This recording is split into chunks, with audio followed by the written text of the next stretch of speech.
look at a Ugandan bamboo forest, you are looking at the raw materials of a complex orchestra.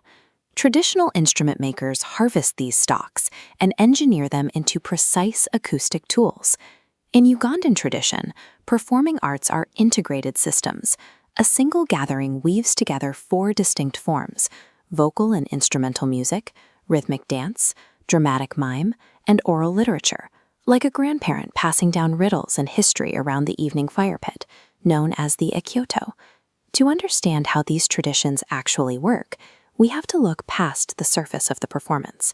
We need to break down the acoustic physics of the instruments and the structural design of the regional dances.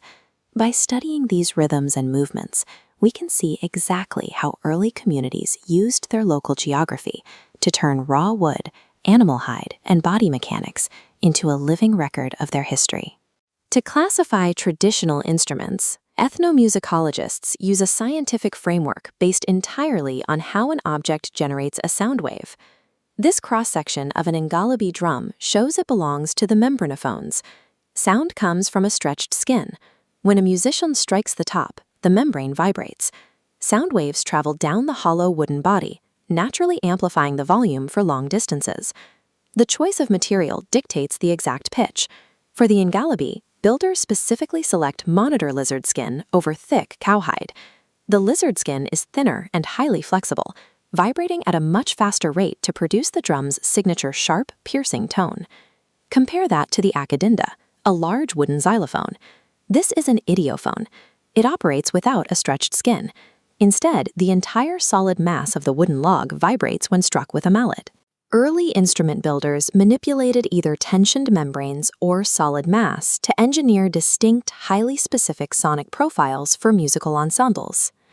The third scientific family is chordophones, which generate sound through vibrating strings. You can see this clearly on the adungu, an arched harp built with strings attached to a curved neck and a skin-covered resonator. Pitch here is a matter of physics. If you twist the wooden peg to increase the tension on the string, the resulting sound wave compresses, creating a higher melodic note when plucked. Finally, we have aerophones, like the hollow bamboo ondate flute. These instruments create sound by trapping and vibrating a column of air inside a pipe. Let's test this classification framework. Look at the akogo, a thumb piano made of metal strips attached to a small wooden board. It has no strings, no skin, and no column of air. Pause the video. Which of the four scientific families does it belong to?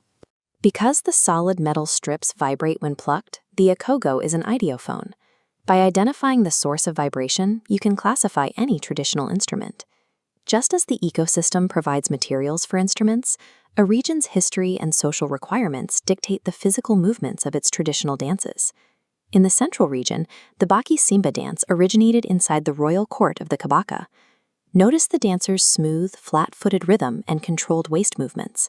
This choreography was designed to respectfully mimic the dignified walk of the king's ancestors. Travel north to the Acholi people, and the physical demands shift entirely for the Lara Karaka dance. The rhythm here is driven by the rapid tapping of calabashes, matched by synchronized, explosive vertical leaps. This intense exertion serves a direct social purpose. The Lara Karaka is a courtship ritual. It gives young men a highly visible platform to display their stamina and physical vitality to potential marriage partners in the community. These dances are not random. They are precise physical records that preserve a community's historical values and the physical demands of their lifestyle. This summary table breaks down the four classifications. Membranophones rely on a stretched skin. Idiophones use a solid body.